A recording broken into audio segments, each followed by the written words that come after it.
ملکی سیاست میں ایک نئے تنازع نے ماحول کو مزید گرما دیا ہے۔ کیا وزیر اعلیٰ خیبر پختونخوا کا بیان واقعی سرکاری افسران کے لیے دھمکی تھا؟ اور پھر الیکشن کمیشن کا نوٹس سیاسی کشیدگی میں کیا نیا رخ سامنے لا سکتا ہے؟ اور دوسری جانب کراچی کا مستقبل کیسا دکھائی دے رہا ہے؟ کیا شہر قائد اپنی بڑھتی آبادی کا بوجھ اٹھا پائے گا؟ اسی دوران شہر قائد میں بھتہ خوری کے واقعات ایک بار پھر خوف کی فضا پیدا کر رہے ہیں۔ ناظرین، آج کی ویڈیو میں تمام تفصیلات شامل کرتے ہیں۔ السلام علیکم، حق پاکستان نیوز کے ساتھ میں ہوں کاشف رضا۔ ناظرین، الیکشن کمیشن نے خیبر پختونخوا کے وزیر اعلیٰ سہیل آفریدی کے بیان کا نوٹس لے لیا ہے، جس میں انہوں نے ضمنی الیکشن میں ڈیوٹی پر موجود سرکاری ملازمین کے لیے سخت ترین الفاظ کا استعمال کیا تھا۔ سہیل آفریدی نے ایبٹ آباد کے جلسے میں دعویٰ کیا تھا کہ ضمنی الیکشن میں تحریک انصاف کے امیدوار عمر ایوب کی اہلیہ 2 لاکھ ووٹ لے کر کامیاب ہوں گی۔ اسی دوران انہوں نے انتظامیہ اور پولیس کو یہ کہتے ہوئے خبردار بھی کیا تھا کہ اگر الیکشن کے دن کوئی بدمزگی ہوتی ہے تو وہ رات تک عہدوں پر برقرار نہیں رہیں گے۔ الیکشن کمیشن کا اس بیان کا نوٹس لینا اس بات کی نشاندہی کرتا ہے کہ الیکشن کمیشن انتخابی عمل میں کسی بھی قسم کا دباؤ، دھمکی یا پھر مداخلت کو برداشت کرنے کے لیے ہرگز تیار نظر نہیں آتے۔ ناظرین، الیکشن کمیشن نے آج اجلاس بھی طلب کر رکھا ہے، جہاں اس معاملے پر قانونی کارروائی کے مختلف پہلوؤں کا جائزہ بھی لیا جائے گا۔ یہ اقدام اس لیے بھی اہم سمجھا جا رہا ہے کیونکہ انتخابی ماحول پہلے ہی تناؤ کا شکار ہے اور ایسے بیانات سرکاری عملے کے لیے پریشانی پیدا کر سکتے ہیں۔ اور دوسری جانب وزیر اعلیٰ خیبر پختونخوا کے ترجمان کے مطابق سہیل آفریدی کے بیان کو سیاق و سباق سے ہٹ کر پیش کیا جا رہا ہے۔ ان کا کہنا ہے کہ وزیر اعلیٰ نے کسی کو دھمکی نہیں دی، بلکہ محض یہ واضح کیا کہ الیکشن میں مداخلت ایک جرم ہے اور قانون توڑنے والوں کے خلاف کارروائی ہوگی۔ ناظرین، ترجمان وزیر اعلیٰ کے پی کے سہیل آفریدی کا موقف ہے کہ ایماندار اور غیر جانبدار افسران محفوظ ہیں، صرف وہی لوگ جواب دہ ہوں گے جو قانون شکنی کریں گے۔ ترجمان یہ بھی کہتے ہیں کہ وزیر اعلیٰ کے بیان کو غلط رنگ دیا جا رہا ہے سیاسی پوائنٹ اسکورنگ کے لیے، جبکہ صوبائی حکومت مکمل شفاف اور غیر جانبدارانہ ضمنی انتخابات یقینی بنانے کے لیے اقدامات کر رہی ہے۔ یہ تمام صورتحال دو بیانیوں کے درمیان واضح فرق پیش کرتی نظر آتی ہے۔ ایک طرف الیکشن کمیشن اس بیان کو دھمکی سمجھتا ہے اور پھر نوٹس لے لیتا ہے، اور دوسری جانب صوبائی حکومت اسے صرف قانون کی بالادستی کا پیغام قرار دے رہی ہے۔ حقیقت کیا ہے، اس کا تعین اب الیکشن کمیشن کی آئندہ کارروائی بھی دکھائی دے سکتی ہے۔ ناظرین، ایک طرف ملکی سیاسی صورتحال کشیدہ ہوتی نظر آتی ہے تو دوسری جانب کراچی کے حوالے سے اقوام متحدہ کی ایک رپورٹ نے ہلچل مچا دی ہے۔ رپورٹ کے مطابق کراچی 2050 تک دنیا کا 5واں بڑا شہر بن سکتا ہے، جس کی آبادی 3 کروڑ 30 لاکھ تک پہنچنے کا امکان ظاہر کیا گیا ہے۔ یہ پیشگوئی ظاہر کرتی ہے کہ شہر کا پھیلاؤ نہ صرف تیز رفتار ہے بلکہ اس کا اثر پورے خطے کی آبادی پر نظر آ رہا ہے۔ اقوام متحدہ نے اپنی 2025 کی رپورٹ میں مزید بتایا کہ 2025 سے 2030 تک کراچی کا شمار دنیا کے ٹاپ 10 میگا سینٹرز میں ہونے کا امکان ہے۔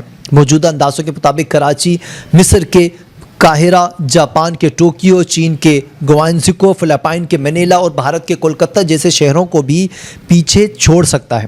یہ ایک بڑی تشویش ہے کہ گنجان آبادی کی صورتحال مزید بگڑتی جا رہی ہے۔ رپورٹ کے مطابق کراچی میں آبادی کا دباؤ 25,000 افراد فی مربع کلومیٹر تک پہنچ چکا ہے، جو دنیا کے انتہائی گنجان آباد شہروں کی فہرست میں شامل ہوتا ہے۔ اس سطح کی آبادی انتظامی، معاشی، رہائشی اور ماحولیاتی نظام پر شدید دباؤ ڈال سکتی ہے۔ اقوام متحدہ کی اعداد و شمار ایک بڑے عالمی رجحان کی بھی طرف اشارہ کرتے ہیں۔ 1950 میں دنیا کی صرف 20% آبادی شہروں میں رہتی تھی، جو اب بڑھ کر 45% تک جا پہنچی ہے۔ محض 2000 سے 2025 کے دوران شہری آبادی 1.25 ارب کا اضافہ ریکارڈ کر چکی ہے، جس میں بھارت، چین، نائجیریا، پاکستان اور امریکہ کا مجموعی حصہ 50 کروڑ سے زائد ہے۔ رپورٹ کا ایک اہم پہلو یہ بھی ہے کہ جہاں 3000 سے زائد شہریوں میں آبادی کم ہو رہی ہے، وہیں ایشیا میں شہری آبادی بڑی تیزی سے بڑھ رہی ہے۔ مستقبل قریب میں سب سے بڑی شہری آبادی چین اور بھارت میں ہی رہے گی، اور ان دونوں ممالک کی آبادیوں کے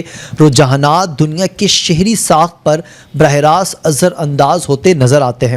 کراچی کے لیے پیشگوئی ایک موقع بھی ہے اور خطرہ بھی ہے۔ موقع اس لیے کہ یہ شہری عالمی سطح پر زیادہ اہمیت کا حامل ہو جائے گا، اور خطرہ اس لیے کہ اگر شہری منصوبہ بندی میں بہتری نہیں لائی گئی تو بڑھتی آبادی مسائل کو کئی گنا بڑھا دے گی۔ ٹرانسپورٹ، پانی، رہائش، سیکیورٹی، روزگار اور ماحولیاتی چیلنجز پہلے ہی شدید ہیں اور مستقبل میں ان کا دباؤ مزید بڑھتا نظر آتا ہے۔ اس لیے ماہرین کے مطابق کراچی کو آنے والے برسوں میں جدید شہری منصوبہ بندی، مضبوط بنیادی ڈھانچے، پائیدار ٹرانسپورٹ اور آبادی کنٹرول کی حکمت عملیوں کی شدید ضرورت ہوگی۔ بصورت دیگر یہ ترقی ایک بڑے بحران میں بھی بدل سکتی ہے۔ ناظرین، ایک طرف کراچی کی بڑھتی ہوئی آبادی کی خبریں سامنے آتی ہیں تو دوسری جانب کراچی میں بھتہ خوروں نے ایک بار پھر انٹری دے دی ہے۔ کراچی کے علاقے منگوپیر میں بھتے کا ایک اور سنگین واقعہ سامنے آیا۔ ماربل فیکٹری کے مالک کو 10 کروڑ روپے بھتے کی پرچی موصول ہوئی ہے اور پرچی کے ساتھ 2 گولیاں بھی بھیجی گئی ہیں۔ یہ طریقہ واردات واضح طور پر خوف پھیلانے اور صنعت کاروں کو دباؤ میں لانے کے لیے استعمال کیا جاتا ہے۔ ناظرین، پولیس کے مطابق واقعے کا مقدمہ درج کر لیا گیا ہے، تاہم کراچی میں بھتہ خوری کے بڑھتے واقعات نے ایک بار پھر شہر کی سیکیورٹی کے بارے میں سوالات کھڑے کر دیے ہیں۔ صرف چند روز قبل طارق روڈ پر ایک شو روم پر فائرنگ بھی اسی بھتہ نہ دینے کے معاملے پر کی گئی تھی، جہاں 50 لاکھ روپے کے تقاضے کو پورا نہ کرنے پر گاڑی کو نشانہ بنایا گیا۔ تجزیہ کاروں کے مطابق ناظرین، یہ دونوں واقعات اس بات کی نشاندہی کرتے ہیں کہ شہر قائد میں منظم گروہ دوبارہ سے سرگرم ہوتے دکھائی دیتے ہیں اور کاروباری طبقہ شدید عدم تحفظ کا شکار ہے۔ شہر کی معیشت پہلے ہی مشکلات کا سامنا کرتی ہے اور ایسے واقعات سرمایہ کاری کو مزید کمزور کر دیتے ہیں۔ پولیس کا کہنا ہے کہ دونوں واقعات کی تحقیقات جاری ہیں اور ملزمان کو جلد گرفتار بھی کر لیا جائے گا، لیکن شہر میں بار بار ایسے واقعات ہونا اس بات کا ثبوت ہے کہ بھتہ مافیا کے خلاف سخت اور مستقل قسم کی کارروائیاں کرنی چاہیے۔ موجودہ صورتحال پر سوال ضرور اٹھتا ہے کہ کیا قانون نافذ کرنے والے ادارے بھتہ خوری کے اس بڑھتی ہوئی نیٹ ورک پر قابو پا سکیں گے یا پھر نہیں۔ ناظرین، یہ تھی ہماری آج کی ویڈیو۔ مزید اپڈیٹ کے لیے دیکھتے رہیں حق پاکستان نیوز۔ کاشف رضا کو اجازت دیجیے، اللہ حافظ۔